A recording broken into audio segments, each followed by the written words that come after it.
And we are live. What is going on, LBHT crew? I already messed up, man. I clicked on the streaming to X, and I meant to do Twitch. So I'm sorry about the one. Sorry about the one. Yeah, sorry, Suge. And the Suge Burner account. Just come over to YouTube. I messed up. But hey, it don't matter because it's going to be real quick anyway. We did it. Oh, maybe after 5 years of campaigning, John Harbaugh's out, and so this is going to be the last episode of the LBHT show. Mission accomplished. Yeah, right.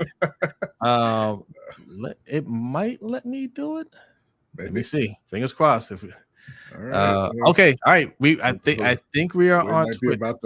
Maybe about to shut down everything, but okay. No, it says we're live. It says we're live on Twitch. All right. Good job, StreamYard. The old StreamYard would definitely kick this off. For the one person watching, hey, what's going on, Adelia? I hope you're feeling better. Adelia? For the one person watching on Twitch, mission accomplished. We did it. Yes.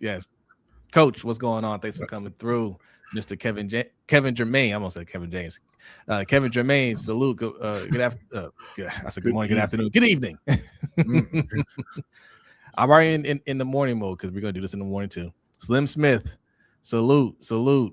Killer Cam in the house says hola Jose and mucho gusto Brodny. Well, nice to meet you as well, Cam. Yes, celebration.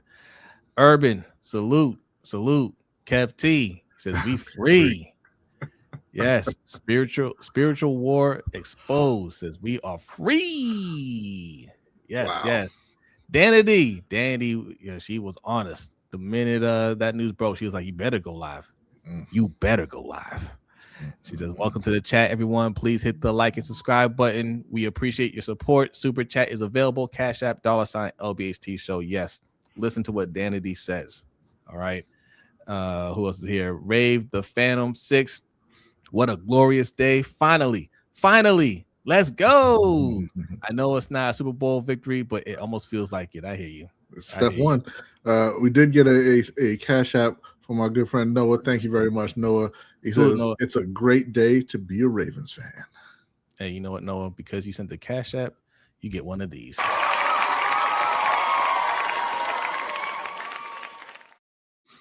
In case you don't know, Cash Apps and I don't have the Streamlabs link in there, but that'll get you a little dance from Microphone Man. All right, donations. Appreciate the super chats too as well.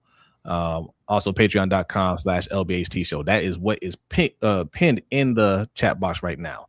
For as little as $5 a month, you get a lot of content. Right. Let's see. Ernest Justice, Raven C.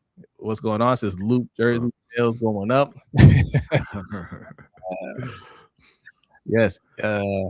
Game Too Easy. What's going on? Says what's up, y'all? And B, your Panthers owe me next year. Hey, Loop is. We got all the L's for you, gang. Y'all love Loop. Clint Kubiak for head coach. All right, look, I'm sure y'all been in live streams all night or all afternoon and night. Right, everybody's going live now. Go tell everybody to come over here now. Okay, go tell everybody to come over here and get our numbers up, please and thank you. But no, listen, John Harbaugh fired.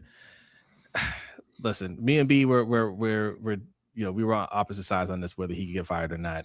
Right. I felt like he wasn't out of the water. B. Rightfully so, felt like he wasn't going anywhere, understandably, right? Because this organization held on to him for too long. What's going on, Yolanda? Yolanda, ain't she still streaming? What's up, Yolanda? She said she can multitask. But the one thing we talked about was, what was his plan if he came back? I just didn't see. I didn't see Steve Bisciotti and Eric DeCosta wanting him to come back with the same exact coaching staff. Now, yes, the reports out there from Josina and Ian Rappaport suggested that Todd Monken would be out and Zach Orr was staying. But, I tweeted it out yesterday. Like, that's something that was put out there by the organization, or seems like it was put out by John Harbaugh. But we got to let it play out, and if it does end up being that, then they're sending a clear message that they don't care about winning, right? Or that's not their first priority, because Todd Monken wasn't the issue. You can say he wasn't great, but he wasn't the issue. Zach Orr was clearly the issue. And I don't like crapping on Zach Orr. And if you're saying we're gonna let you bring him back and let Todd Monken go, where are your priorities? Well, the reports out there now that he got fired in large part because he was unwilling to move on from Todd Monken. I'm not really buying that, but whatever. I don't buy that at all. But you know what? Though? In the spirit of the day, I'll buy whatever you sell on the day because you fired him. Hey, what's good, Hendo? Well, I don't. So that's what they reported earlier, but I just saw something from Ian Rappaport. We were saying he wanted to bring everybody back. He didn't want to change his coaching staff at all. So I'm like, you know what? You've already proven yourself to be unreliable throughout this whole process, right? You're clearly getting you're getting. We know who you were talking to. It's John Harbaugh. You were texting him, and you're just going off of what he was saying, because first it was Tom Monken is going to move on. Zach Orr is perfectly fine. He's a fine young coach. That's what he said, right? We played it earlier this morning, right? And that's why I retweeted it yesterday. Like, that's not Ian Rappaport's opinion. That's what he was told. Yeah. Right. So, and he's going off of that. But now it was, he got fired because he didn't want to move on from Tom Monken. Get the hell out of here. The report you said yesterday was Tom Monken is out. And now nobody's buying that. And then he amends it again and says, actually, he wanted to keep everybody. He wanted to run it back with the same exact coaching staff. No, the hell he didn't. No, he didn't. And I believe that, I saw something from Jordan Schultz earlier saying that they spent all day talking. Steve Bisciotti, John Harbaugh, and I'm sure EDC was part of that conversation. But they spent all day, and it was a tough decision, blah, blah, blah, blah. I believe that Steve Bisciotti gave him an opportunity to save his job. I believe it was, yeah, man, we want to keep you. Just tell me what the plan is. Like, what changes are you planning on making? And he said, nothing. He said, we're gonna flip that 25 to 26 and run it back, baby. He said, hey, guys were hurt. They're going to get healthy. We're going to run it back. We're going to re-sign Falele, and he's going to be better next year. He's doing the rah-rah speak, right? And not actual plans. And then they probably try to, nudge him into the right direction. Like, hey, so you're going to make some shake-ups on your coaching staff. He wasn't going for it. And they're like, all right, man, that's it. That's it. You clearly lost the locker room. Right? And you don't have coordinators that are grabbing their ears either, right? At least Monken knows X's and O's. So whether they liked him or not, which I don't know, but he at least was competent at his job. Zach Orr at this point isn't. And I'm not saying he can't get there, but at this point he isn't. And as much as they like him, they're not rallying behind him. Yeah, no, I mean that's really what it comes down to. In the reports that Lamar in particular was done with John Harbaugh, and if that's the case, it's like he saw in Cincinnati, right? Like, they may not have wanted Zach Taylor back, but their quarterback did. The franchise quarterback did, and so Zach Taylor's back. If Lamar, who's your franchise, says, "Yeah, I'm not feeling John anymore," then John got to go. It doesn't matter what you feel about him. I know it was tough for Steve. That's his friend. He's been there for 18 years, blah, blah, blah, blah, blah, blah. You invested hundreds of millions of dollars into Lamar Jackson. And if Lamar says John got to go, then John got to go. That's ultimately what it is. Absolutely. I mean, if you're not going to pay attention to the results on the field, right? Which should have been the first reason that he was gone. Well, that's why I said, no matter what they're thinking, if Lamar Jackson, that's the final trump card that he could play, that they have to respect, right? Because he's holding the team for ransom essentially if he doesn't want John Harbaugh here, and he could do it in the nicest, most professional way. Hey man, I have no plans of leaving here. I'm going to play, My preference is we go a different direction with head coach, but that's y'all thing. You want to bring John Harbaugh back, but if he comes back, I'm not rushing to get my deal done. I was going to honor the contract. I'm going to honor the contract, and I'm going to play it out. Maybe we'll discuss it again next offseason, but I'm not in a position right now to extend, right? Or do a new deal. He can do that, and they can't do anything about it. They can't trade him. They can't cut him. They just have to eat that, and they're not willing to. They damn sure ain't willing to do that. Yeah. Right. Now you're sacrificing the whole team to what? To keep Harbaugh, who just missed the playoffs? Right. Nope. So now for Baltimore, obviously the entire coaching staff is going to be gone. So no Munkin, no Zach Orr, position coaches are out. And they have a lot of free agents.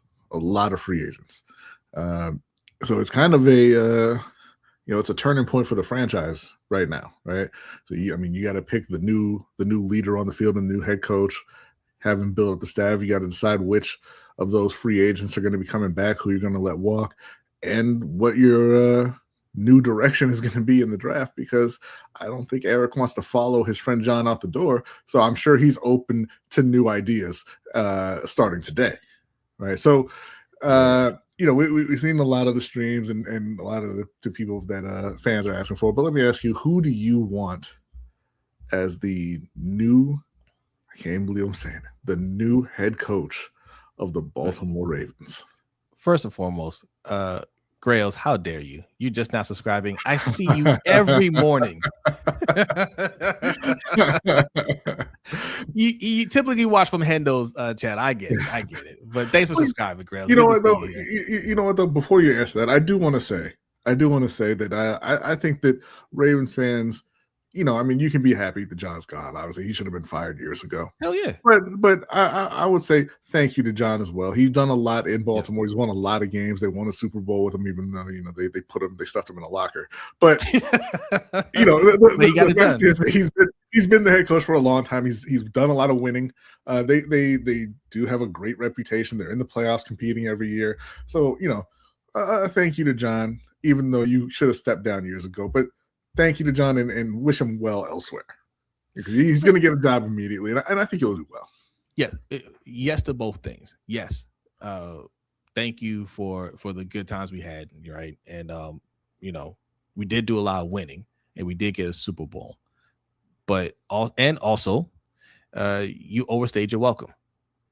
And this is one of those things where nobody has to lose. We talked about that all the time. We talked about what happened with Andy Reid. We talked about how, it was time for him to go in Philly, and it worked out for both franchises. It worked out for Philly. They won 2 Super Bowls, and it worked out for the Chiefs. They won 3 Super Bowls. Mm-hmm. So it's not something where anybody has to lose here. The report is John Harbaugh has already fielded like 7 calls. The Giants are sitting there waiting. Like, I kind of feel for Stefanski, because they're like, yeah, they like Stefanski unless John Harbaugh is available, right? So he'll get another job. Good for him. His time here was over. Absolutely. And I just want to say also, before we get your answer on the head coach thing, Reddit lied to me. I'm never going there again. But who do you want as the next head coach of the Baltimore Ravens? Okay, so there's and we'll probably have to do a video on this. This was something I was going to say for later on in the offseason, when I was just like, daydreaming about who they're gonna. When you woke up raging one day after you drafted a D tackle at 14. Brian Flores, yes, I see that in the chat. Yeah. Brian Flores, so he was at the top of my list. Chris, just joking, kind of threw a scenario out there for us on a stream earlier, where, yes, Brian Flores, he's a defensive-minded coach, and he could put together a coaching staff where somebody, like, you have a good offensive coordinator, mm-hmm. that really gets things going. But if he's really good, he's going to get poached, right? Then what's the plan after that? Like, what's Brian Flores going to do at offensive coordinator after that guy gets picked up? That's the only concern, because he's a defensive-minded coach, right? Mm-hmm. We don't want to take a step backwards. That's the only concern. But that's down the road, right? I still like Brian Flores. Brian Flores simply because he understands the sense of urgency, right? Um, he understood that when he's in Miami, when they're trying to get him to tank, he said, "Hell no! I know what you guys are gonna. I know what the deal is. I ain't losing." Yeah, he had that. He had that mentality of I don't care who's on his team. I ain't losing. And he was trying to tell them, "No, you don't get Tua. You get Justin Herbert." Now Tua, listen, Tua was playing fine. Too many concussions. I think he should probably call it a career. But Justin Herbert, better quarterback, right? Yeah. He had a clear vision for what he wanted for that team, and I just think the players will react well to him. Clint Kubiak is another coach that we discussed, like him, Jesse Minter. There's a list of them, but the most important thing, because they have to do their process, they have to vet these guys. The most important thing is whoever you get, you have to make it crystal clear. You're here. Your career here is tied to Lamar Jackson until he retires. Okay. You're not coming in here to kick the tires on Lamar Jackson and then decide, oh, well, I don't really like this. Let me bring in my quarterback. He is your quarterback. Yeah. And everything needs to, every conversation needs to be around that. How are you going to support Lamar Jackson? If you get any inkling that they might be thinking about bringing in somebody else, you're not the guy. Yeah, and I don't think they'll have any problem with that. Lamar is a premier player. I think that coaches will be lining up to have the opportunity to be the Baltimore Ravens head coach. It's the best job available at this point. Brian Flores, to your point, he got to Miami. First year was with Ryan Fitzpatrick. They went 5-11. He was 10-6 and 9-8 after that, and then got fired. And then obviously, he's suing the NFL, and he's been kind of relegated to a defense coordinator role since then. But I absolutely agree. I think that the league is trending more back towards being a more defensive league. I think the top teams have kind of figured out how to stop or at least slow down these elite passing offenses. And you see, even the top quarterbacks aren't throwing for as many yards, not throwing for as many touchdowns. And Brian Flores is one of the best defensive minds in the league. As far as who's going to run the offense, look, I think you go out and you do what you need to do in terms of getting a couple starting guards, getting the eventual replacement for Ronnie Stanley, getting somebody to replace Rashad Bateman, because we can't just go into next season relying on Rashad Bateman. The offense will be fine. Lamar Jackson is Lamar Jackson, despite what you've been hearing in the media for the past 7 weeks or whatever. He's still, the top quarterback in the league. As long as you keep him upright, which they weren't able to do this season, the offense will be just fine. And when you have a coach like Flores, you'll be able to get more out of the defense. I mean, I think they have talent there right now, but you'll be able to get more out of that defense without having to invest high picks constantly, without having to go out and sign a bunch of veterans constantly to make sure it holds together.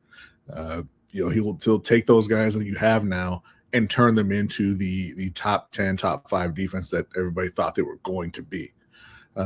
So if I had my pick, I think it would be Brian Flores. I don't really like any of the offensive-minded coaches that are really being floated out there right now. You don't like Clint Kubiak? Mike LaFleur. We talked about Mike LaFleur. I shouldn't say I don't like them. I'm not super high. Not sure. I'm not excited about those guys, right? And I think for Baltimore, who should have probably a couple Super Bowl championships already with the team that they have, they want somebody who knows what they're doing. Brian Flores has been a head coach for a few years. He can come in and kind of hit the ground running. You don't necessarily want a guy who's going to come in and try to learn how to be a head coach. Because Carolina has that right now with Canales, right? And that's fine because they're a very young team. They're rebuilding. They're all learning together. Yep. I don't think that all the guys in Baltimore want somebody to come in who's learning on the job. You bring in Brian Flores and you'll start out hot. That's actually a good point. That's a good point, right? We don't want projects, yes, I mean, look, at the end of the day, they have to do due diligence because that's pretty much what we did with John Harbaugh, a special teams coach at that, right? Um, but it took a couple years before he won it, and if that might be the case. Whoever we bring in, we may not be looking at Super Bowl next year because there's an adjustment period. But yes, Brian Flores has that head coaching experience already, and listen, he was successful his first time around. Hold on 1 second. We did get a cash app from Kevin. He says, "Dear John, we love everybody. No hard feelings." I played those 2 clips of when they're asking Derrick Henry and Ronnie Stanley what they think about if they think John Harbaugh should be back, and do the everybody loves everybody talk, right? I love John. I love everybody. Love this team. That's above my pay grade. Yeah. And like I said, I saw Derrick Henry say that, and I didn't think anything of it. But then when I saw them ask Ryan Stanley, he had the same answer. I was like, I don't know about that. You know what I'm saying? I don't know. Like that. When players like coaches, they say it. They say no. That's our guy. And it's like, hey, we love everybody, man. We love everybody. Love this team. I love America.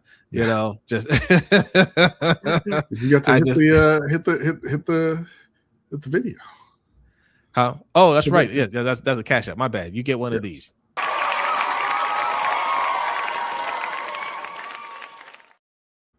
Yes, salute. Appreciate the cash app. Thank you.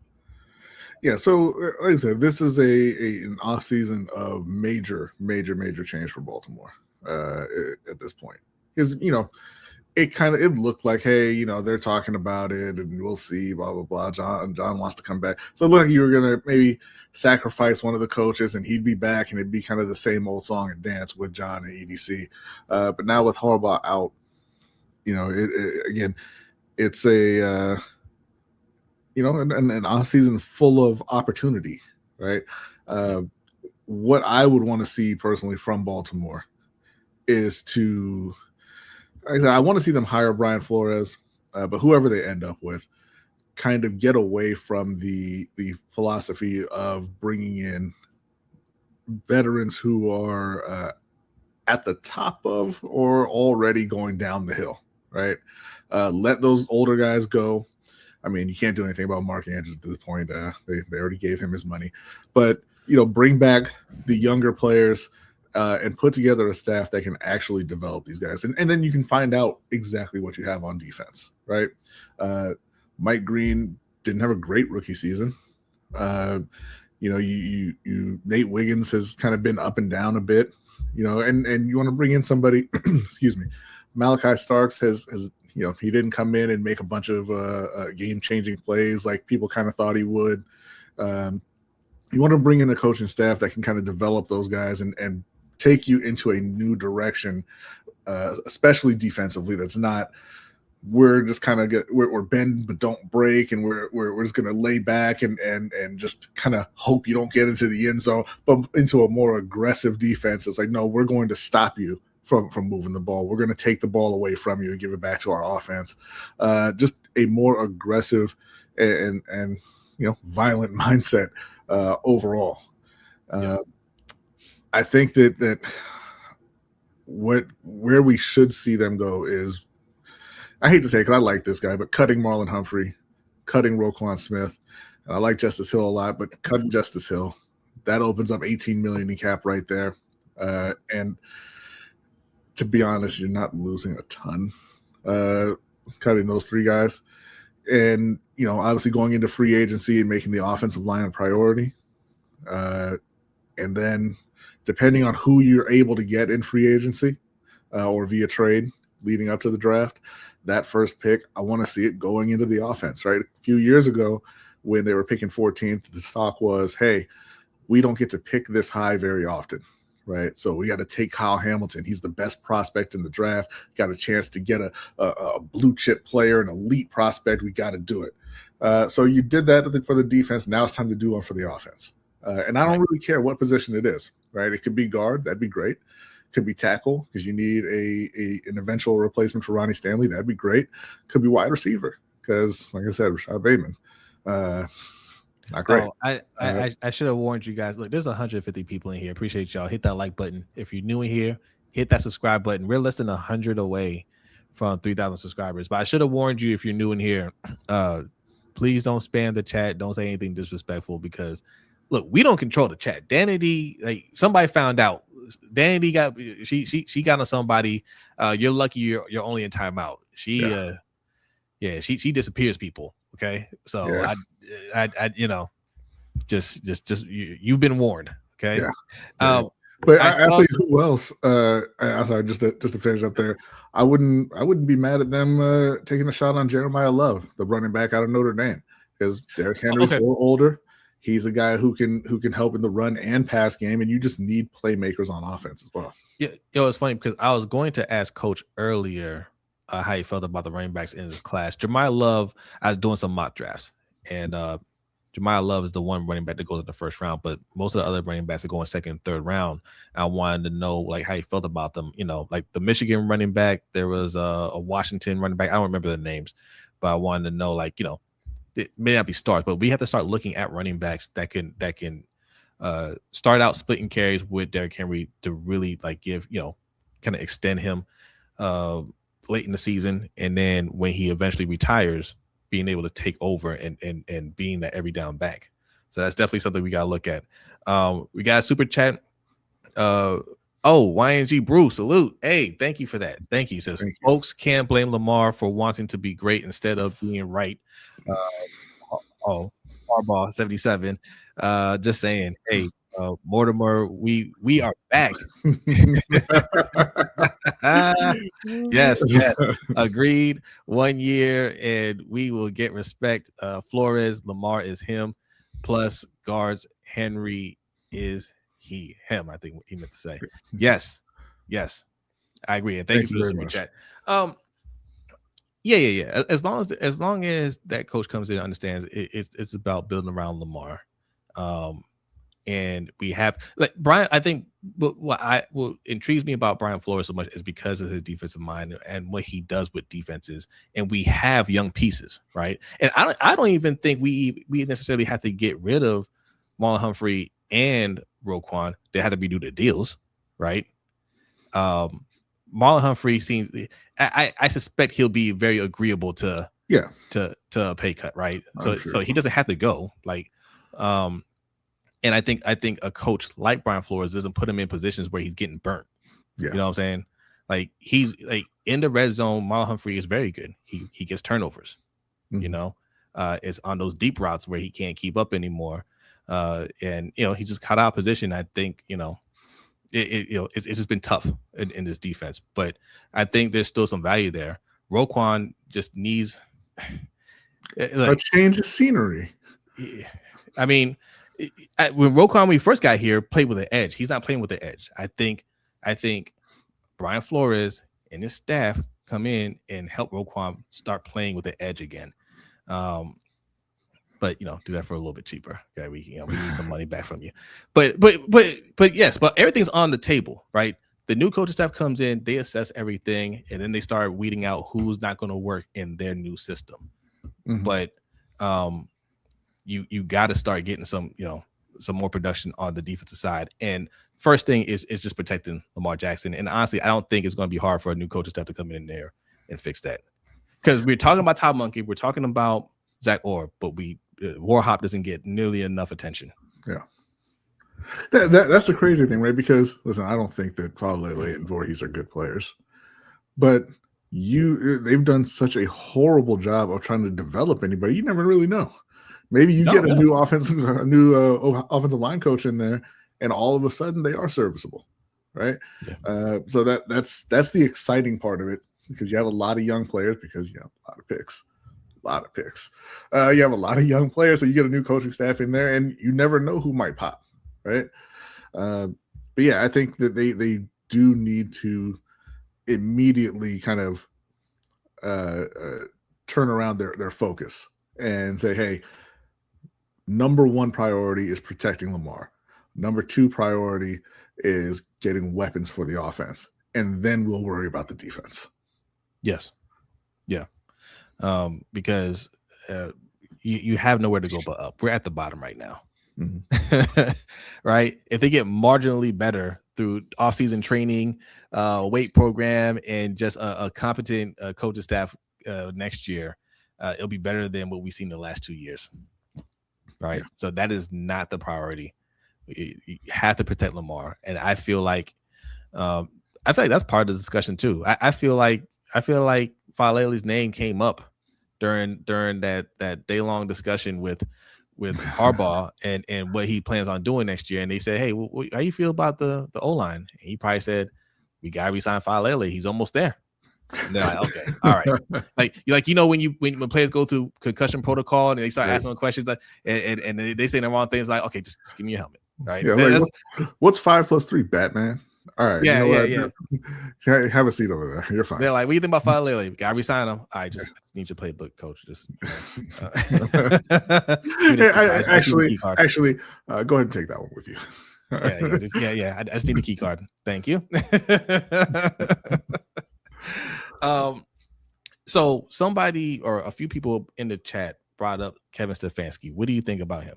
I mean, listen, a couple years ago, I've been like, yeah.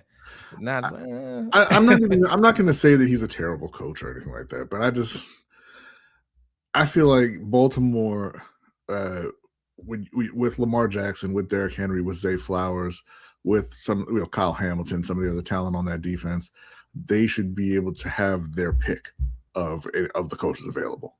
They are the number one destination. None of the other jobs are even close to as good a landing spot as Baltimore. Yeah. And again, no disrespect to Kevin, but he's not the number one guy. Right. Well, he found that out today. Yeah.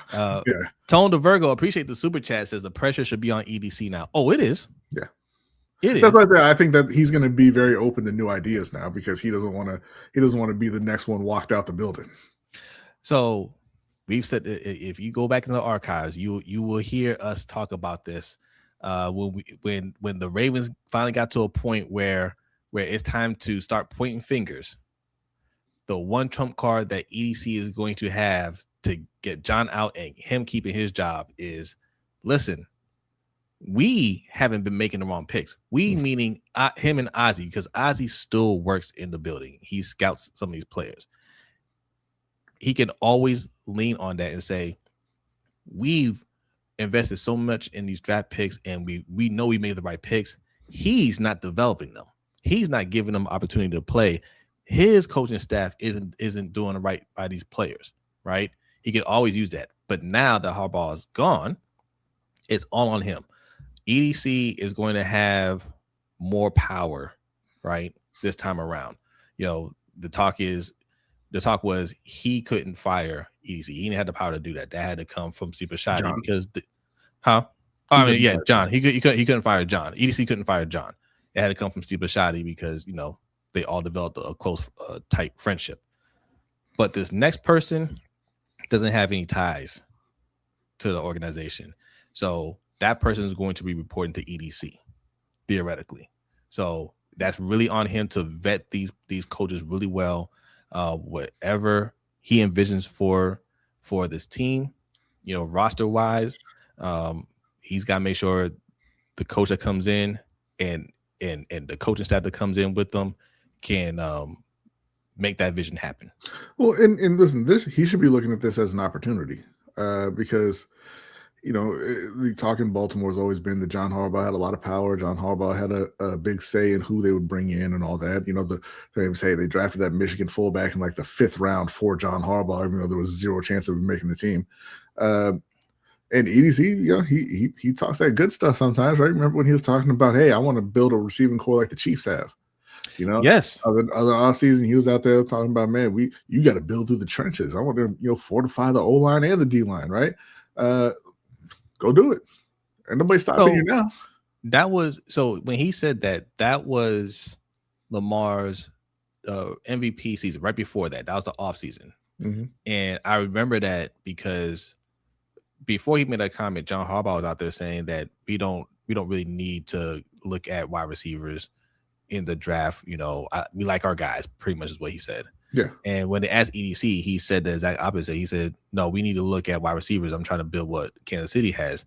And from then, I thought John Harbaugh's days were numbered because they weren't on the same page. Yeah. And the rumor was around here that, EDC wasn't a fan of John Harbaugh. And when EDC took over for Ozzie, John would be out. And it almost seemed that way at first, but I guess, he got overruled or they worked it out, or I don't know. Well, what happened was Lamar Jackson was winning a lot and the owner didn't want to change anything. That's pretty much what happened. Yeah. 200 people in here. Salute to y'all.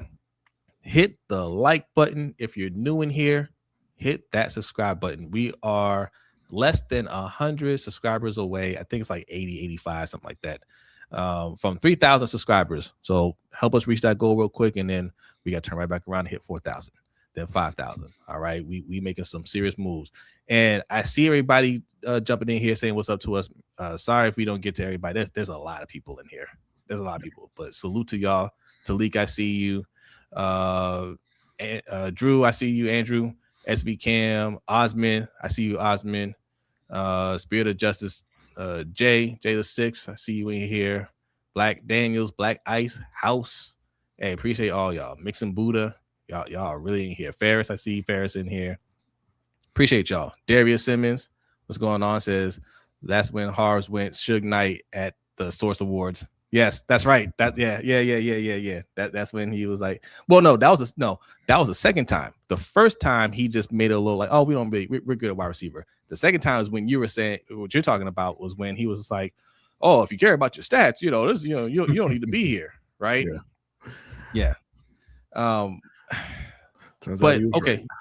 So we talked about coaching possibilities and we kind of touched on the roster, but I want to kind of dive deeper into that a little bit, Brian. Like with a new coach, how does that affect, like what we bring? I mean, we can't answer that fully until we know who's going to be the coach, right? But, we're saying, hey, they need to go and get O-line this offseason, but they're probably going to go defense, right? Like we're saying, like they're probably going to go defense. But now that we're looking for a new head coach, does EDC say, all right, this needs to be your focus.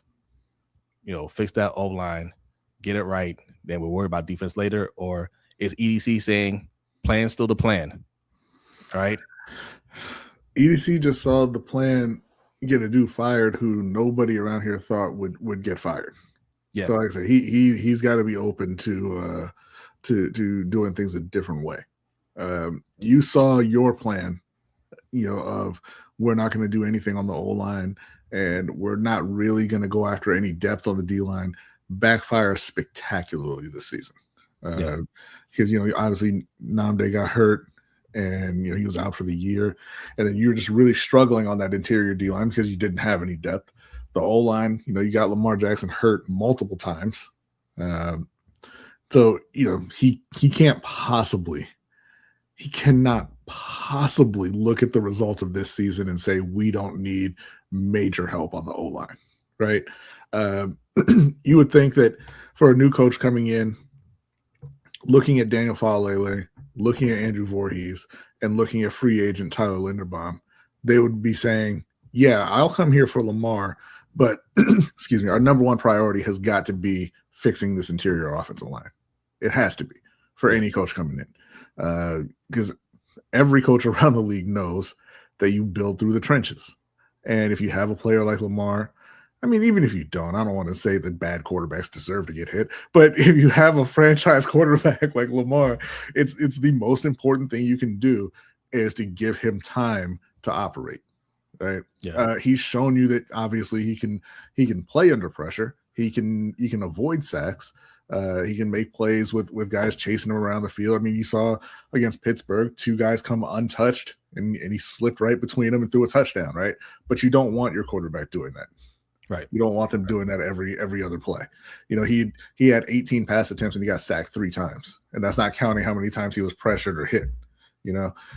What you want is you take a great quarterback and give them more time than any other quarterback has to stand in the pocket, right? Yes. And you give them better receivers than other teams have. These things are just multipliers for your quarterback skill. If you have a Lamar Jackson and you give him 4 seconds to throw every single time, and he's throwing it to Zay Flowers, but on the other side is a Justin Jefferson or a George Pickens or a Drake London, you're not going to be a team that defenses can stop very easily. We've been teasing this. We said we are going to do a video on some moves that the Ravens should try to be aggressive and make this offseason. But one thing we floated out there was go try and trade for Justin Jefferson.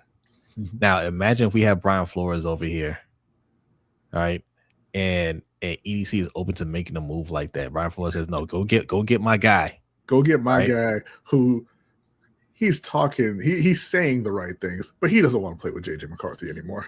He doesn't want to play JJ McCarthy, and the Vikings, I think, are willing to move him. I think they're looking at their organization and saying, we're not competing right now. Do we want to keep paying this guy where we're not really going to go anywhere? We got Jordan Addison, who we're going to have to pay, and he's fine, and we can just, kind of reset the clock a little bit, get some draft picks for Jefferson, and then try to compete later. I think they're willing to do that. I think we can put together something. Well, we talked about another guy, and his team just fired their offensive coordinator after missing the playoffs, Amon-Ra St. Brown. Amon-Ra St. Brown, yep. They've got a lot of weapons. Even if you subtract him from that lineup, they've got a lot of weapons, right? And they're not happy with the way that their offense performed this season. They just fired their offensive coordinator. They just missed the playoffs after going 15-2 the previous year. Call him up and say, hey, you know what? Maybe he doesn't fit with what you're doing right now. Maybe he doesn't fit your timeline. You're a little in flux. We'll give you some picks to kind of try to stabilize your situation since you lost Ben Johnson, and we'll take that number one receiver off your hands. And you can focus on Jameson Williams and Jahmyr Gibbs. Now, see, like I see people saying AJ Brown. AJ Brown is Love West says AJ Brown is way more realistic. No, he's not. You guys think he's more realistic because you hear him complaining a lot, right? And you think because when a player complains, a team can't handle it and they get rid of him because that's what you're used to here in Baltimore. The Eagles are playing for Super Bowls.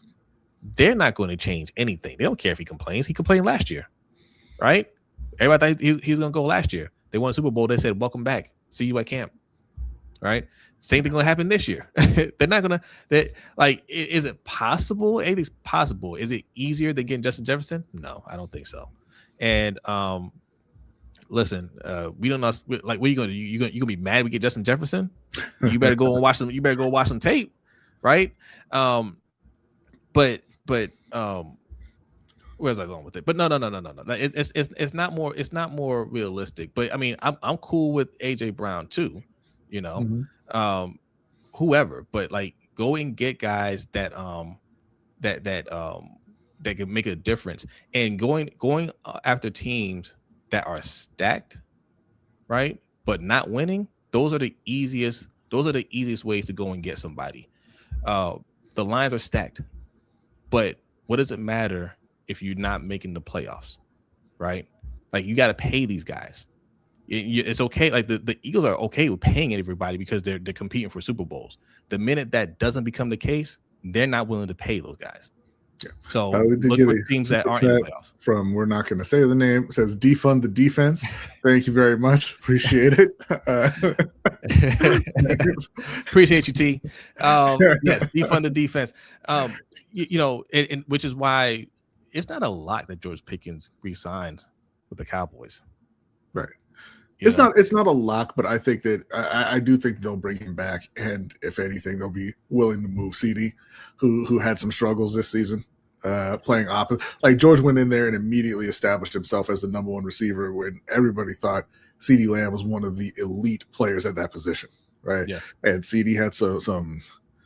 I mean, he had some crushing drops the season. But we got another super chat here. Thank you very much. Flo fixes all our issues. Lamar and T. Martin staying. Flores, I guess, fixes all our issues. Lamar and T. Martin staying. T. Martin ain't staying. T. Martin out. Like, when coaches come in, it's rare that they keep some of the old coaching staff. Like, they have their whole team. Yeah, unless you have somebody who's an exceptional position coach and they have no ties to anybody else. they're willing to just stay. But he's going to want to bring his own people. Yeah. T's out the door. Yes. And you know what? And I'm proud of this chat. I'm sure the name came up once, but like for the most part, it's been a John Gruden free chat. Okay, It came up once. I saw it with Suge. Of course. No John Gruden, please. I mean, obvious reasons. I don't want a racist coaching my black quarterback. That's one. You didn't see how much he loved that Darren Waller rap?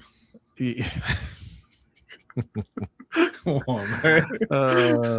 His one black friend. I'm the one black person in the room with him. Osmond, thank you very much for the super chat. He said, I just can't see EDC doing the things you are saying. Listen, man, hey, we couldn't see Steve Bisciotti just straight up firing John Harbaugh either. But guess what happened today? It's a brand new year, Osmond. Oh, Osmond, I can easily see him doing it. They were operating from a position of comfort. That's another thing that I heard is that that Harbaugh was surprised by the firing. He thought his job was safe, right? Of course, he thought his job was safe. If he's weird, because a few weeks ago he was saying that these aren't our jobs. We don't have these jobs. Yeah. We just coach for today. Of course, he thought his job was safe. Of course, if you are saying I'm gonna run it back. If your boss is telling you, so what changes are we gonna make? And you're saying, nope, we're gonna run it back. You're too comfortable.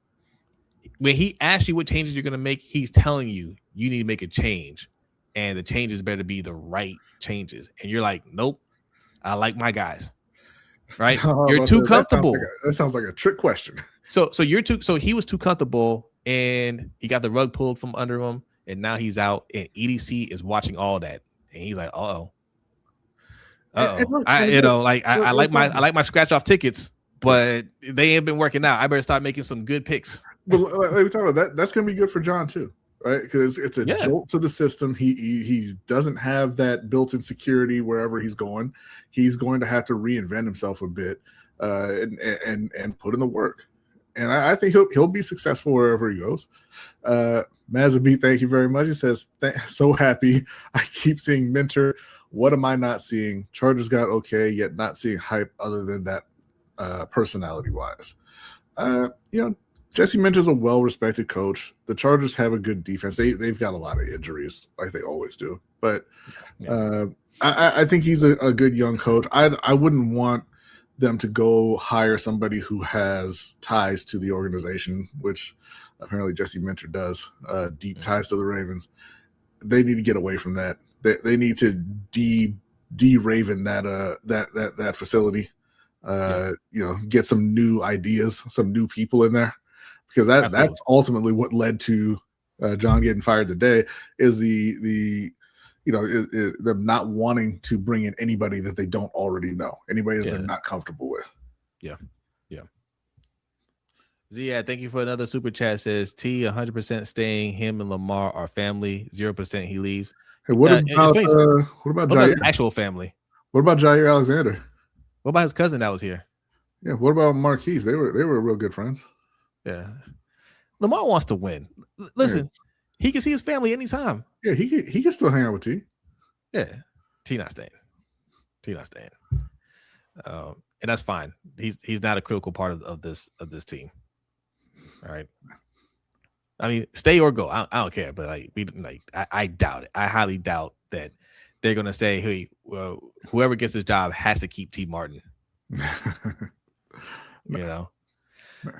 Mentor is a McDonald disciple, not a Harbaugh disciple. Okay. What does being a McDonald disciple mean? He's been a coach, a head coach for 2 years and 1 or 2 years as defensive coordinator in Baltimore. Yeah. Does he have disciples? My friend Antonio is here. Says, "Oh, happy day! We got a late Christmas present. I'm beyond excited. Whoever comes in here inherits a Super Bowl quality team. Let's go." Yeah, but the team still has to make the right pick, right? That's the thing. That's going to be a challenge. I'm curious to see who they bring in to interview in next couple of days, weeks, and whatnot? Are they looking at somebody that's on a playoff team right now? You know, are they looking at Brian Flores? Are they looking, at whoever? I don't know.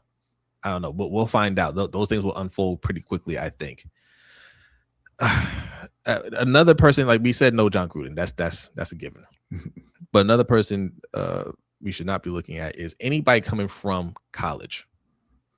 Okay. Yeah. I don't want any college coach, especially if they're like a first time. I mean, yeah, if they're a first time NFL coach, no, thank you. That's what you do for teams that you're the Raiders can do that, But if you're trying to win a Super Bowl, you gotta get a coach with some NFL experience. Master B, thank you for another super chat. Says so many firings. Surprised by Cliff with the injuries. Is it scapegoating by Quinn to save himself? Probably. I mean, Washington is always a mess. Even when they're good, they're a mess. I don't think so. Like he told them before that he was going to be out. Like he wants to be a head coach. He don't want to be to be somebody's offensive coordinator. Yeah, I don't trust Cliff Kingsbury as a head coach. T with another super chat says, "What happens when Willie Taggart joins your staff?" Or see what happens. See what happens when Willie Taggart joins your staff. Hey, you know what? That's what Harbaugh gets for trying to throw Willie Taggart under the bus. Oh well, I didn't put Derrick Henry in the game because him and Willie had a discussion and they just they decided that it was Keaton Mitchell's turn, right? Like that's what you get. That's what you get. I just want someone that plays to win. Yeah, absolutely. YNG Brew, thank you for another super chat. Says, hey fam, was I the only one screaming like Marv getting shocked in Home Alone 2? Good memories. So I was actually sleeping when the news came, and look, I had to take a power nap. Right, it's Tuesday. Had to do the Ravens roundup. I had to go back into work today. I was like, all right, let me get out of here. Let me get some food for me and my son. Make sure he's good. He has basketball practice tonight. I'm coaching. I coach his team, and I was like, I need to take a quick power nap before my night gets started, and set my timer for about 40 minutes. And I just hear my phone just keeps going off, and I'm like, nope. I just put that thing on silent, and I get up and I see messages from B. I see messages from Hendo. All right, I see our Twitter's blowing up. I see our Discord is blowing up, and now I was like, oh, what do we have here? That's a pleasant way to wake up from your sleep. I'll say that. And I want to say this too. There are some John Harbaugh fans, right? John Harbaugh supporters that aren't happy with this news. Okay. If you're one of those, let me say this. One, even you have to agree that it's time. Whether you like Harbaugh or not, you think he's a good coach. For whatever reason, it's not working out, right? And like we said before, just because it didn't work out here anymore doesn't mean it's not going to work out somewhere else. So you can still root for him in his next job. He is going to get another job if he wants it. Okay, that's one. Two, miss me with anybody coming here saying, "Oh, you shouldn't be celebrating a man getting fired and losing their livelihood." This and that. If John Harbaugh couldn't find another job, which we know that's not the case, he can. If he decided he doesn't want another job, he's got, I'm not sure what his contract is. It's over $10 million a year. He's got at least $30 million coming his way. He's got 3 more years left on his contract. These contracts are fully guaranteed. I don't feel bad for him at all, right? His family is set for life. His grandkids are set for life. His great grandkids are set for life. There's nothing happening to this man at all. He's just not working here anymore. That's a good thing. Yeah. What you read? You reading? I don't know why he's putting mentors and their resume in the chat there, but that's fine. So I was just looking at that. Okay. But no, yeah. Listen, I've never been on board with that because those same people race to tell you when players get cut Yep. and lose their livelihood. And players have a much shorter career, and much less opportunity to make a lot of money in the sport of football. But they will gleefully run to their phones to tweet out first when a player gets cut. So I mean, 100%. it's whatever. 100%. And that's not anybody in here, by the way. Everybody is very happy about John Harbaugh leaving. Yes, listen to the Danity, everybody. Hit the like and subscribe button. Still over 200 people in the building. Share the stream and continue to support the super chat. And also, I just want to mention why I have people in here. Hit that link in the chat box. That'll take you to our Patreon, patreon.com/LBHT show. All right. And, if it's your first time here, here's all of our info. There we go. Right. You can follow us anywhere on social media at LBHT show. All right. Anywhere that we have social media, we are there at LBHT show. Patreon.com/LBHT show is how you can support us for as little as $5 a month. We do a main show, the LBHT show, on Wednesdays at 7:45 p.m. Eastern time here on YouTube. We do our overtime show over on Patreon, and that's more of a real sports vibe. We talk a little bit more serious stuff, just not always serious, but just different things that that's going on in sports and just pop culture world in general. So, worth the price of admission. What is it? He says can't make a case to. I don't know what you're making a case for. We said that Jesse Minter's a talented coach. Hold on. I'm not reading the super chats right now, but I just want to pull it up real quick.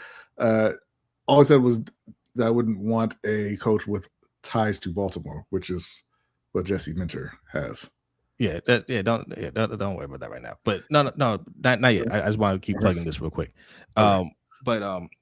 Yes, the Patreon will get you access to the overtime show and our Discord. Also, LBHTShow.com. Is that on this one? No, I don't have it on this one. But LBHTShow.com. That's where you can get, if you like the merch that we're wearing, you want to sign up to the to our newsletter. That's how you do it. LBHTShow.com. So go check it out. Those are ways that you can support the show. And super chat. Yes, super chat from Mazabi. Thank you very much. It says, I saw on live stream poll that Flores overwhelming winner and Saleh second. What do you think of Saleh and his Jets tenure? Also saw Belichick as potential as he wanted to draft Lamar and likes him. We'll get to that in 1 second. Why are you saying that? We did get another super chat from Brandon Buck. Thank you very much, Brandon.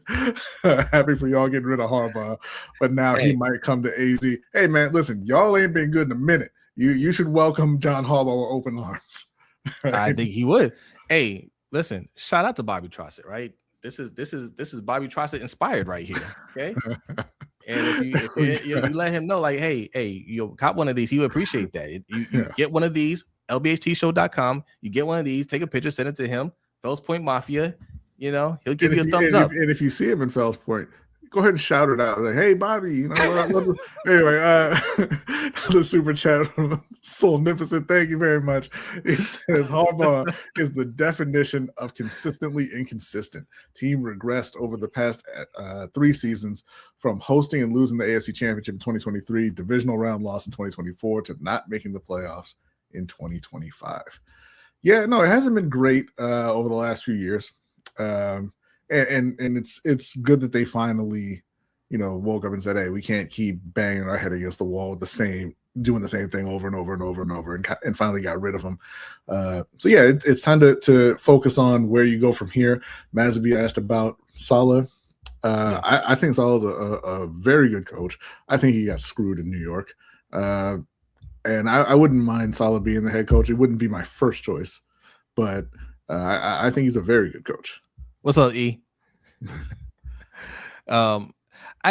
Yes, he wouldn't be my first choice either. Like, yes, I think he got a raw deal over there, but you want to see a coach with a little more success, right? Like, there's reasons why he wasn't as successful, but like I want to see more wins. You know what I'm saying? I kind of want to see. I wanted to see more before he got fired. He got fired prematurely. I wanted to see more. Brian Flores is just ideal because he won under less than ideal situations, right? And to see him with the talent that we have here, I mean, it's talent. A talented quarterback at least. I'm really curious to see what he'll do with that. Yeah, but I mean, listen, Saleh had Zach Wilson at quarterback. Oh yes, no. Listen, so I get it. There wasn't, and won 7 games a couple times. So yes, like that's not. I think that says a lot about him. I agree. Like again, like if they say, "Hey, Robert Saleh's the pick," I'm not hating on it. But it just, what I'm saying, like you said, he's not your first choice either. That's no. But that's why I think Flores is a better coach, but I think it's pretty impressive to go 7-10 with Zach Wilson. Spirit of justice. We were having such a good time, and then you had to bring up Gruden. No, John Gruden. Anytime I see anybody put Gruden in the chat, first of all, I'm gonna keep repeating this. I don't want a racist coach coaching my black quarterback. Mm-hmm. All right, no, thank you. That's one. 2, he's been out the game for too long. I don't want retreads that have been out the game. When was the last time he coached? It's been a few years. Yeah. And he wasn't good then. And he wasn't good. He got fired. Like, him getting fired had less to do with the racist emails and more to do with he was just bad. 2021 was the last time he was fired. In his comeback with Oakland, he was 4-12, 7-9, 8-8, and then he got fired at 3-2. No, John Gruden. So he doesn't say, okay, no Gruden. It's all good. Anybody, because I know you hear from other people, right? People are trying to make that push with John Gruden. He ain't worth it. No, he ain't worth it. Yes, Urban. Shout out to Fells Point Mafia. Okay, get this over at LBHTShow.com. All right, that's how you do it. Yeah, and Antonio's right. Let's stop acting like he's not in the league because of racism. Yeah. That was a convenient way to get out of that was a convenient way for Mark Davis to get out of paying him. Yeah, because that's not a deal breaker for the NFL. Right. Well, I know you're joking. I know you're trolling about Jay Gruden. Until I run the social media, he's kind of funny on Twitter. I'll give him that. Yeah, no, I don't want that. Like, honestly, if you've been out the league for too long, I'm not that interested. Right? I need somebody that's active.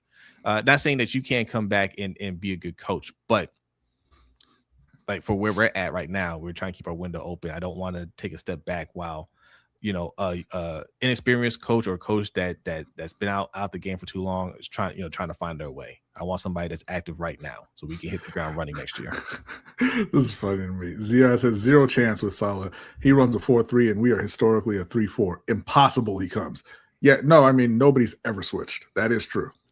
Nobody has ever changed their defensive scheme. Why? Like, especially since every team runs more nickel than their base defense anyway. Right. That is definitely a deal breaker. Why? Yeah. Why would your base defense be a deal breaker? Like, you bring in a coach, especially when your base defense sucks, and you and y'all keep telling us you don't have anybody to run that base defense anyway.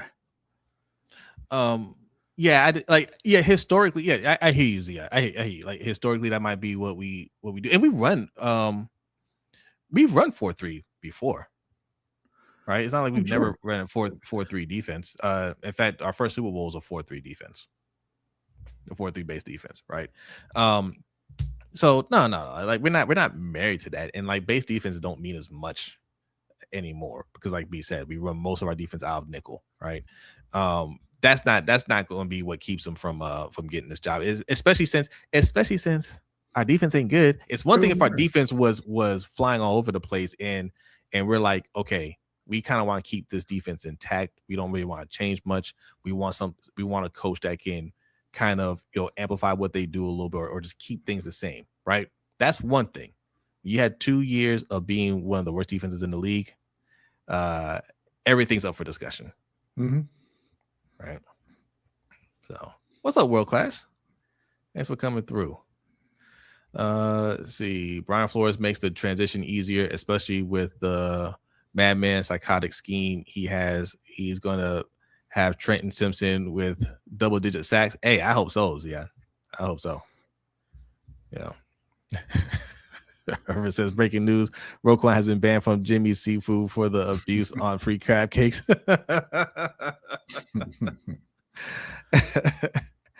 All right, so I mean, hey, let us know in the chat what y'all think. Like, what do you think for head coaches? I mean, we're gonna find out more here in the next few days who they're looking at. I'm pretty sure they already started making some calls and sending out emails or whatnot. I'm sure they're getting calls. I'm sure they're getting calls for that job. Also, I got chills earlier, man. I saw a report that Jason Garrett got called for an interview, and I was like, he can't be making the rounds again. No. And I had to read to the end, and it was the Tennessee Titans. So, bullet dodged. But I remember they almost went with Jason. They almost went with Jason the last time. They almost went with Jason. Thank God. that didn't happen. No defensive head coach, defund the defense. That's what Osmond says. Look, listen, we're not. Yes, that's our hashtag, defund the defense. Yes, right. We're not opposed to defense. All that means is stop pouring all your resources into the defensive side of the ball. I don't mind a defensive-minded coach as long as he understands we need offense. I think based on the content of our show, a lot of people would be very shocked to find out that we both prefer a physical defensive style of football. It's just it's just not where Baltimore is in their current journey. And we did not answer. Mazzaby in their super chat also asked about Bill Belichick. No, thank you. I'm going to say that on behalf of Baltimore, but no, thank you. I don't think he's all there anymore. I mean, I wasn't going to say all that, but I mean, I don't think that. I don't think. I'm good. Let him enjoy his new girlfriend and all his money and all his success. Just let him do what he wants. He earned that. Yeah. He earned that. You stay right over there. That's fine. No, we're not anti-defense channel, man. It's just that recognize when your star player is on the offense and he's your quarterback, and you need to support that over drafting a safety and edge rusher and then trading for a safety and edge rusher, right? That's what we mean by defund the defense. Football history. Thank you for subscribing. Yeah, I like this. I like this. Over 200 people in the chat. You need to make this a regular thing. Okay, we'll be here tomorrow morning and night. We do a stream. Myself and Hendo, we do a morning stream. It's early, 6:15 a.m. It's only for 30 minutes. We'll be streaming in the morning. Check us out here and over on the Road Pod channel, and then come back here tonight at 7:45 p.m. Eastern time for the LBHT show. Obviously, we'll talk more about this and Panthers. B's a Panthers fan. Panthers are in the playoffs. Right, so we'll discuss that, and more options for the Ravens. I'd be saying what's going on. I would want Bill if Josh McDaniels was available. I don't want Josh McDaniels anywhere near this team. He's a snake. Living legend. What's going on, man? Jonathan Washington Jr. What's up?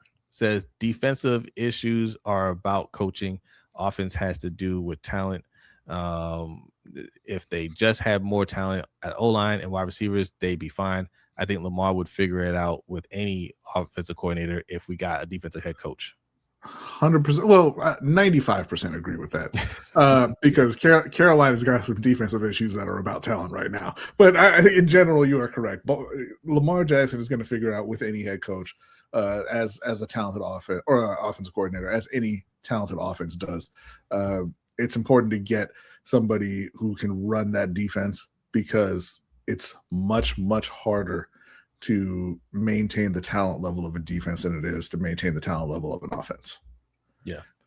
The biggest thing is bringing in a coach and a coaching staff that can get that O-line under control, because you can just see it. The core of the frustration for Lamar, which it generates to the rest of the team is that O-line, right? Anytime they're trying to run a play and the O-line is letting players through, you see him visibly upset, right? Like you see the frustration on his face, like, yo, man, like I need you guys to block. And he doesn't want to throw anybody under the bus. He doesn't want to scream at them on the sideline, but he is frustrated. Yeah. And and Derrick Henry, I think, has it even better. But Derrick Henry was 23 yards away from leading the league in rushing. Ridiculous. And think about how many times he's been blown up in the backfield. Yeah. Right. Like amazing. There's a lot of frustration there that stems from that. And of course, you're not going to have confidence in your head coach if he's not going to make any changes. They've brought in a lot of young O linemen and don't really want to give him a chance. Emory Jones, every time he gets in there, looks like he's playing better. And Harbaugh's just like, y'all can't tell. That's essentially what John says. Like, y'all don't know. Yeah. It doesn't matter. He's all right. He's not playing better than these other guys. Blocked. It doesn't matter that he got blocked. Yeah, that's right. That's the most insulting thing, right? Like we're like, hey, Emory Jones blocking that dude, and he's not, running right by him, and he's just like, he hasn't outplayed anybody. John's like fluke. Yeah, can't do it again because I'm taking you out.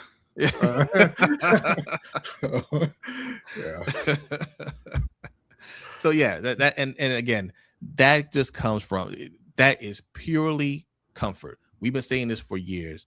Harbaugh, EDC have been lazy. Harbaugh has been coaching his team lazily. EDC has been drafting lazily because they didn't feel any pressure to do better, right? Yeah. EDC jokes about it.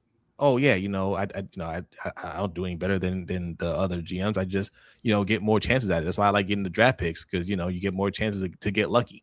Right, you're playing the lottery. Yeah, and you haven't been winning, right? And you can keep doing that and laughing about it because you think your job's secure. Well, now that your man's been fired, all eyes are on you. I'm willing to bet he doesn't draft the same way anymore. I'm willing to bet we don't see another safety get drafted in the first round. Okay, it ain't Teflon Eric, right? It was Teflon John, and Teflon John out the building. I'll tell you what though. I was kind of complacent with this team as well, right? Like we talked about how they need to fire John Harbaugh, they need to fire DeCosta and all that. But like, it's been years, and I'm like, I don't expect you to do it. So when they re-signed Mark Andrews, I was like, yeah, whatever. I mean, it was stupid. That's what y'all do.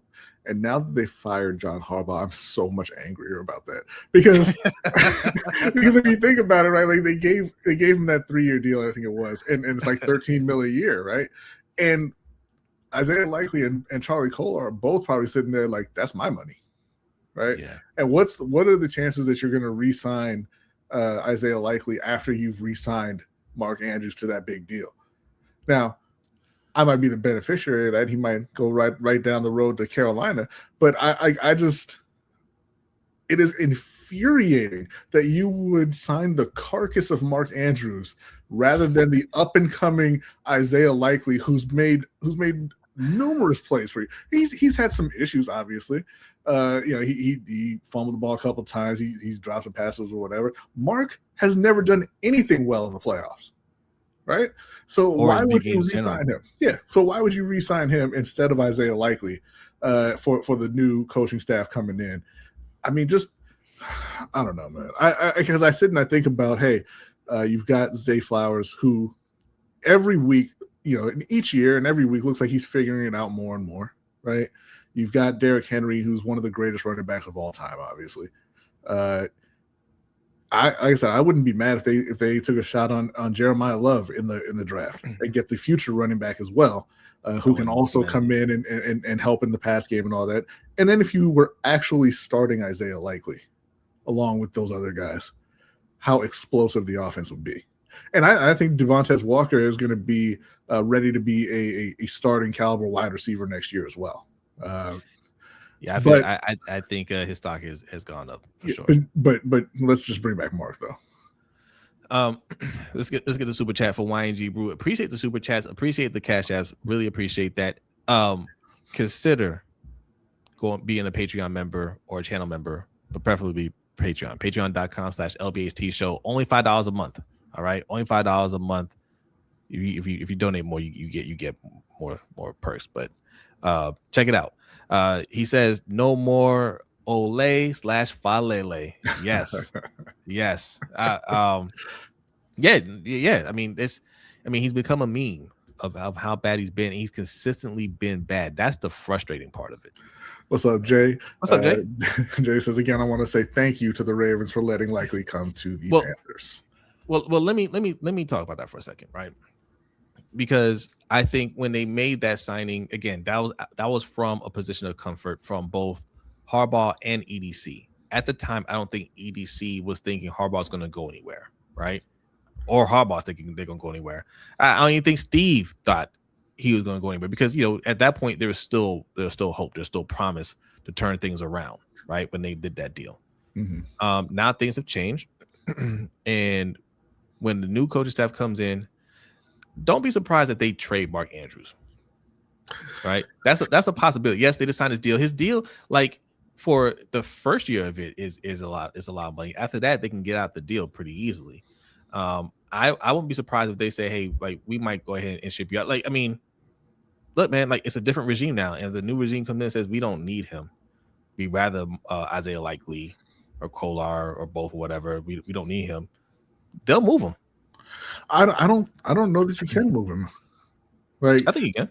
I'm not sure that you can because you're I think you're very, very like Eric DeCosta is not going to move him because it is a new regime in the coaching staff, but it is still the same GM. He's not going to sign a guy to a $39 million extension with I think it was like $20 million of it guaranteed, and then trade him for peanuts before training camp starts. So I don't think that, and I don't think anybody's going to give them anything of value for Mark Andrews. I think if they wanted to move him and get something of reasonable value, it had to be last season. I mean this season, before the start of this season. So I don't think he goes anywhere. You just got to eat that one. I think they will take peanuts for him. I think they're like, hey, when we made the move, it was a different time and things changed quickly, and it is what it is. Eric doesn't really strike me as the guy who's going to admit a mistake. He don't have to admit it out loud. He just has to do it. No. That's admitting it. If you trade him, that's admitting it. So that's fine. I don't think he's that guy. Stretch, what's going on? Says with Harb's gone, do you see them moving Andrews? Well, we just talked about that. I think maybe they might want to. I'm sure the new coaches will want to, but I don't think they can get it done. Yeah, I think they do. I think they do. Bazel, appreciate the super chat. I'm taking that down. We ain't even reading that, Bazel. Disrespectful. hey, we gotta read it. Put it up there. Trade Andrews in a second for Tedero McMillan and re-sign Likely. Get out, Bazel. Yeah, that ain't happening. Tedero McMillan, in all likeliness, is the offensive rookie of the year. Thank you. Well deserved. Having a great year. Zia says EDC has admitted publicly that he has failed Lamar this season. That's cool. Let's do it with your actions now. I think he will. I hope so. I'm just saying he's said a lot of things publicly, and his actions have not mirrored those words. Like I said, today, look, we've all had jobs like that. We've all had jobs where everything's comfortable, and then next thing you know, you see somebody get fired. Like, The only time his words and his actions matched up was when he said, "No, I think we're good with Devin Duvernay and James Prochet," and then he did nothing at receiver. Yeah, I don't expect a GM or a coach to say, "No, this person sucks," right? Mm-hmm. But yes, you want to see them make their moves with their actions or speak with their actions. So we'll see. This is all speculation right now. This is all breaking news. This is all just happening right now. Nobody really expected it. I still had a hope for this to happen. I still said he's not out of the water yet. Seeing how the players are reacting to him, right? Even in that game on Sunday night, you look at Mike Tomlin hyping his team up on the sideline, pumping them up. Listening to his interview before the game, just like how close he is to the players and how they rallied in that game. Yeah. You didn't see any shots like that from John Harbaugh. That's a coach who can still inspire his players, who has not lost his team. John Harbaugh, on the other hand, So yeah, I just didn't see. I was like, man, they lost faith in him a while back, and it started around that 1-5 start, because just listen to what players are saying at the time. Go back and listen to what they're saying, and they're pretty much telling you we're not feeling this. Yeah. And it was I think what really did him in ultimately was the Zach Orr hire or promotion, I guess. And them being a bad defense last year, them not doing anything about it, starting off as a terrible defense this year, going 1-5 into the bye week and not doing anything about it. And I think all the players looked at it and said, like, "Oh, what are we even doing here?" I think yes. Hiring him, one thing. Sticking with him, yeah, because I mean, giving him a shot is fine. Like I'm sure everybody likes Zach Orr, but it hasn't worked, and you did absolutely not. You not only are you not making any move, you're throwing other people under the bus to cover for him, and I'm sure that rubbed a lot of people the wrong way. Yeah. Zia said usually when coaches leave, players post farewell messages. A couple did. Zay posted an Instagram post, and they all replied in that, but nothing to do with Harbaugh. even Kyler Murray posted a goodbye to Jonathan Gannon. He's like, "I love going to war with you." I'm like, when? Call of Duty Warzone for the super chat. So with the new coaching staff coming, how long do you think it will take them to be firing on all cylinders? Depends on the hire. I think if they like we talked about, if they bring in Brian Flores, I don't think there's going to be too much of an adjustment period. I think they can hit the ground running, and it also depends on what they do in terms of player acquisition. If they fix the O-line, the offense is going to be hitting on all cylinders week one. It depends on what it depends on. Coach depends on coaching staff, and depends on the system, right? If they have to learn something completely new, you got to expect an adjustment period. Not saying it even takes the whole year, but there is an adjustment period. Sure. Bringing in, we talked about this, moving pieces, different, new players and whatnot. There is an adjustment period, but if those players are better, yes, it won't take long for it to click. And that's something to consider too when you're looking at a new coaching staff. What is working for Lamar? How can you amplify that? I mean, Lamar, you're not too worried about. Lamar can, he can adjust, but you don't want to change up too much. You take what's working for him, the things that you can move on from, like these, these read options and things like that. Do less of that. And just look for ways to enhance his gameplay. Like blocking. Blocking. Like blocking. Yes. I think it's going to be real interesting because there are some coaches out there that are looking at Lamar and Derrick Henry and saying, if I can get my hands on those players, the things I can do in this league, right? And that's what I want to see. I want to see what coach gets interviewed and says, "Listen, I'm your guy. Trust me." It's such a tragedy, right? Because like Dan Reeves got Mike Vick, Ron Rivera got Cam Newton, John Harbaugh got Lamar Jackson. Like, why can't we see Lamar Jackson with Sean McVay?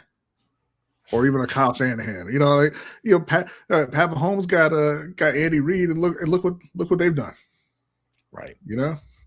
Right. But hopefully they make the correct hire here, and we can see some fireworks out of Baltimore.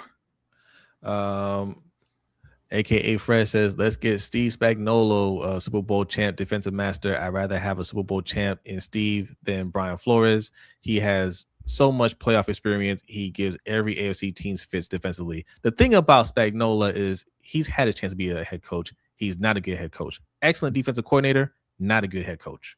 Yeah. Brian Flores has been a good head coach, right? And an excellent defensive coordinator.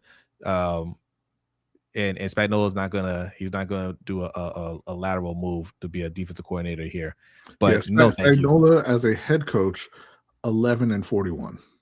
Yeah, no. No, we seen Spags play. We see Spags led team. He can't be a head coach. That's not that's okay, everybody. Yeah, not everybody's cut out for that top role. He's an incredible defensive coordinator, and he can stay in that role and win and win and win and win. Yeah. He's good over there, but head coach, no, thank you. With what team? With his team. He was the head coach for the Giants. Did he head coach somewhere else? He was the head coach in St. Louis. He was the head coach in Giants for 4 weeks. Yeah. So, yeah.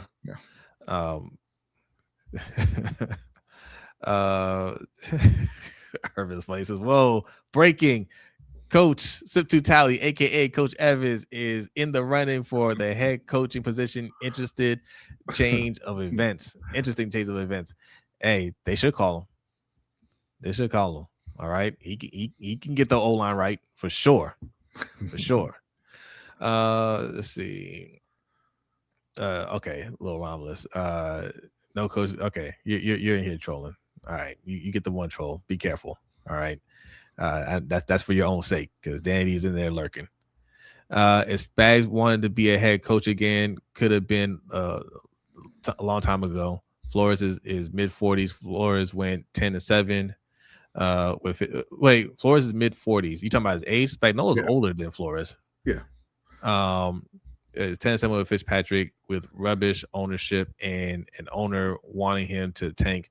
That's a miracle in itself. Oh yeah. He's just saying Yeah, Spagnuolo has settled into the defensive coordinator role. Oh yeah. And that's fine. But hey, I have no problem with you guys throwing names out there, right? I had no problem with you guys throwing names out there. You can some of you guys might not even remember when Spagnuolo coached, right? Some of you guys may not even remember. I mean, it wasn't that long ago when Gruden coached. He was bad. Yes, Ferris knows he was the interim coach when they fired Ben McAdoo. Yes. But he just wasn't a good head coach, but that's okay. House says, I'm interested in seeing what type of GM DeCosta will be now that he has true power and doesn't have Harbaugh in his ear when it comes to roster decisions. More so than that, now that he sees that anybody can get clipped. Yeah, now they put that sense of urgency in him. And they had that conversation. Steve said, hey, Eric, don't disappoint me. Right? Don't disappoint me. I hope your guys start working out now. So I don't believe the rumors about Monken and Lamar. Lamar publicly said he enjoys the freedom with Monken scheme. I don't believe it either, And Monken has publicly backed Lamar. Monken has the Harbaugh PR scapegoat. Yes, they've changed this story too much on this whole Monken thing. I don't believe them. There's clearly a Harbaugh PR machine trying to push this narrative, right? Because just 24 hours ago, it was Josina Anderson saying there's going to be a change in the coordinator position, and we should be lucky that we have Harbaugh, because if he got fired, he get picked up in 5 minutes. And then you have Ian Rappaport, going on NFL Network saying, hey, yes, there's going to be a change with the coordinators. Don't be surprised if you see a new offensive coordinator. Monkins did well. He can get a job elsewhere. I don't expect anything to change at defensive coordinator position because Zach Orr is doing fine. He's a fine young coach, right? This is what he said. So they're pushing it out there that Monken is out and Zach Orr is in.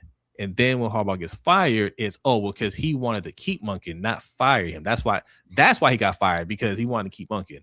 Then everybody said BS, and then he changed it to actually he just wanted to keep his whole staff intact.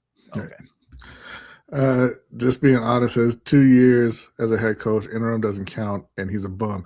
He was a head coach for 3 years, and in those 3 years, he won 10 games, which is as many games as Brian Flores won in his second year in Miami.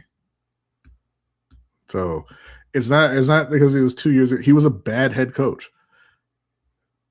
Like I'm not saying that he can't possibly be better now. I mean, it was a bit ago. What are you talking about, Spagnuolo? Yeah, but he sucked as a head coach. You can't lose that many games. Like, he lost too many games. He's not good.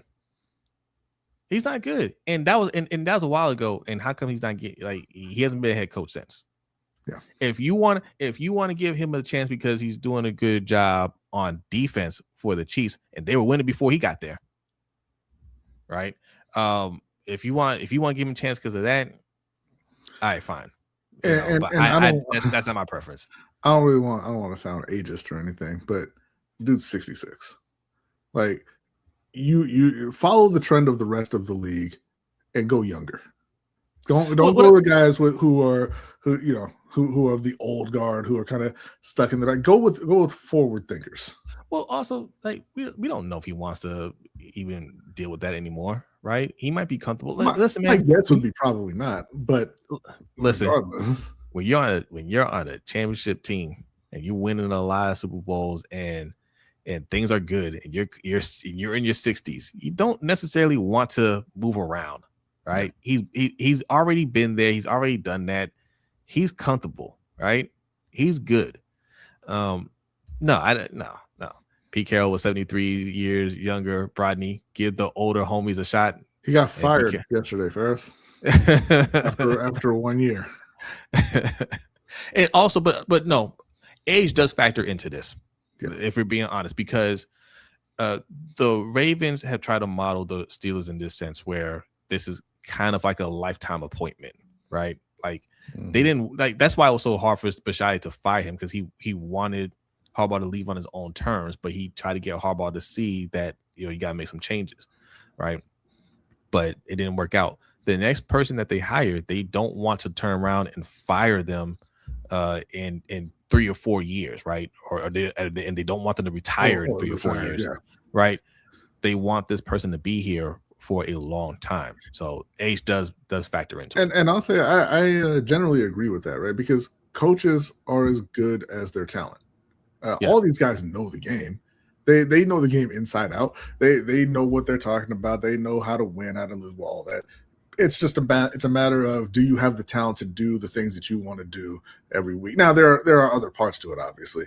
And if you have a coach who can't connect with their players, on a personal level, that's not going to work. If you have coaches who are liars, and your star players know it, that's not going to work, Kevin. But there's stuff like that. You're managing the personalities and all that. They all know the game, and if you give them the requisite talent, they will all win. That's why Barry Switzer has a Super Bowl win. That's why Flanders got the Vikings to the conference championship that 1 year. Brad Childress. Oh, Brad Childress. Yeah. That's why Mike Shula was the offensive coordinator of an unstoppable offense in 2015. It's not because he knows what he's doing, not because he's a great play caller. It's because he had Cam, right? So you can take these guys, and obviously some are better than others, but even the worst coaches, you give them the talent and they will go win. Yeah. Ernest, you're absolutely right. He says Harbaugh's biggest issue was him constantly elevating his friends in the building into coordinator positions. How are you supposed to be bring fresh perspectives / thoughts with a familiar face constantly? Yeah, especially when you're not an offensive person, you're not a defensive person. Like, that's you're a special teams guy, and like, what concepts are you really running there? Like, Andy Reid can keep promoting from within on the offensive side, and really defensive side. Like, he's like Andy Reid has turned out all of your favorite coaches in the league. Yeah. Harbaugh came from Andy Reid's tree, right? But when you have that kind of knowledge, you can keep promoting from within because you know what you're doing, right? And it will work for you because you've mastered that. Very few coaches can do that, and it's been obvious that it doesn't work for Harbaugh because Harbaugh doesn't have a real coaching tree, right? It's really Mike Macdonald. That's it. Yeah. So yeah. Marvin Lewis. Oh no, that was before. I don't know. I'm thinking about it. No, but I was like, That was surely, under Brian Billick. someone. Yeah. But there has not. No. Chuck there hasn't. Pagano. I mean, no. You know what I'm saying? Like, no, man. Like That's 18 years. 18 years. Where's his tree? Right.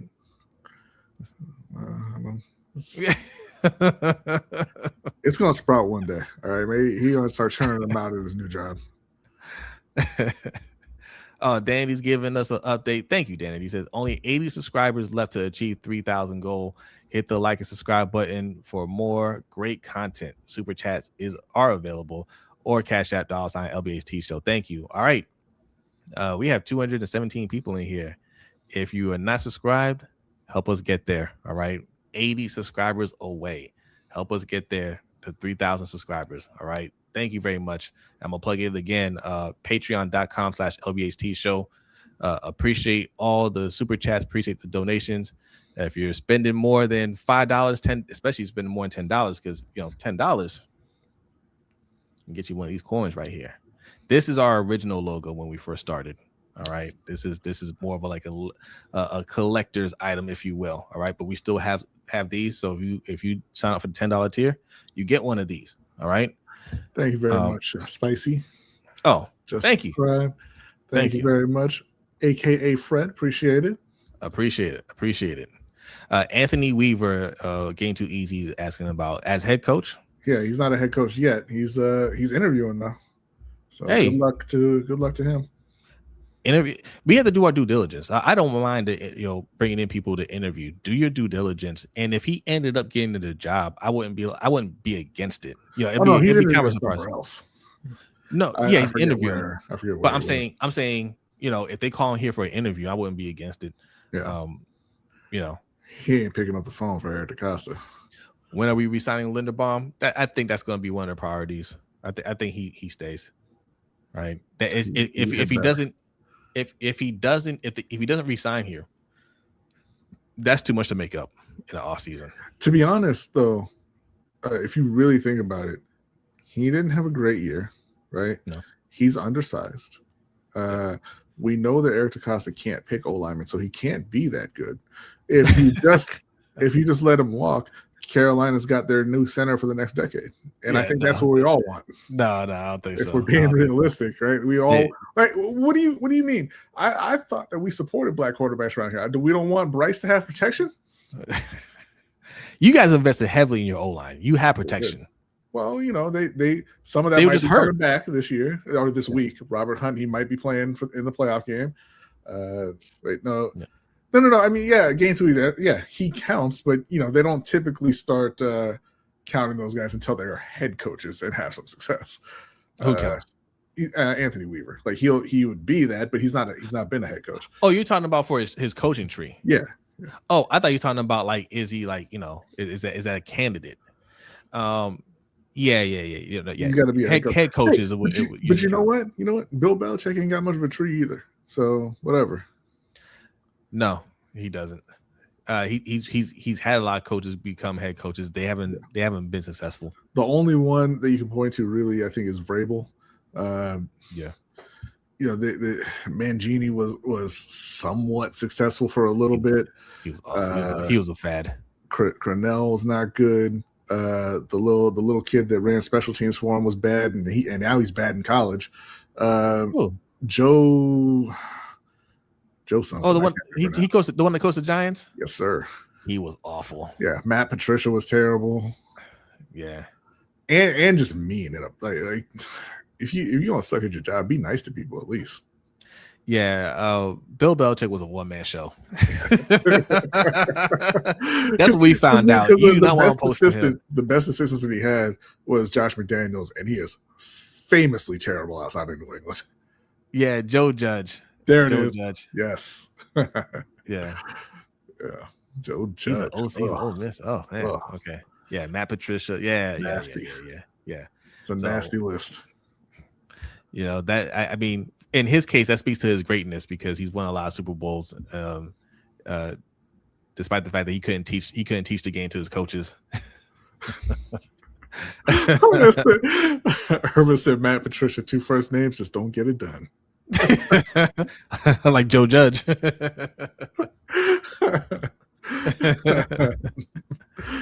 I guess Nick Saban worked out. Not in the NFL, Ziad. Right. He's a great amateur coach. He's not an NFL coach.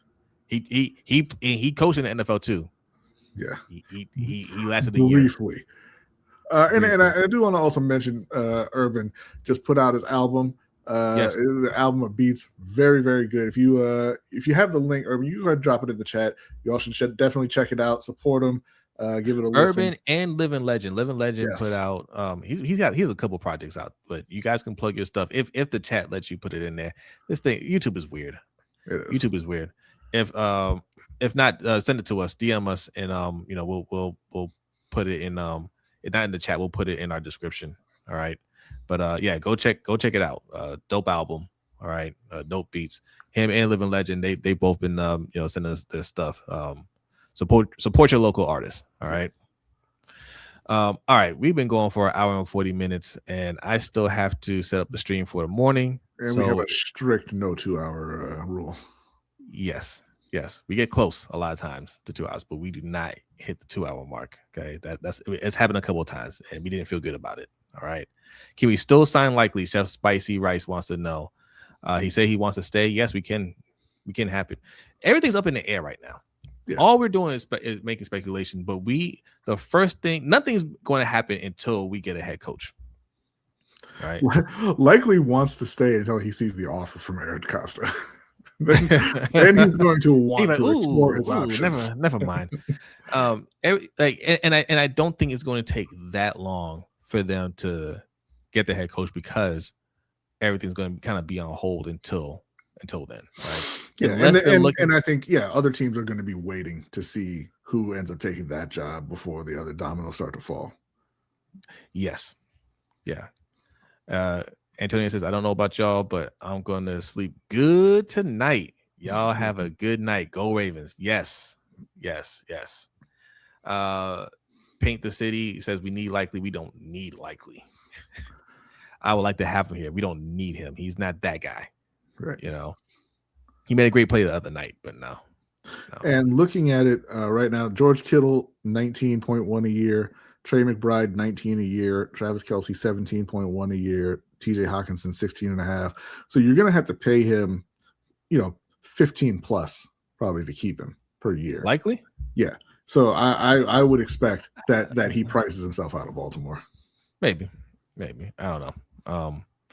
But I think he's shown enough in the time that Mark Andrews was hurt, and then in a couple playoff games, I think he's shown enough for somebody to pay him like he's a tier 2 tight end. He had a down year this year. Yeah, but he didn't play a whole lot this year, and they struggled for whatever reason, because this was a selling point for Todd Monken, but they struggled to get 2 tight ends involved in the offense. But when Mark Andrews was out, he played very well. Obviously, said stop Likely was like that. He wasn't this year. And yes, he you can say he didn't get as many opportunities. He had opportunities, drop passes, fumbles. For sure. That's why I'm not saying 20 a year, right? Yeah. Because he hits free agency. He's a young guy. He's a guy who's made big time plays in big time situations.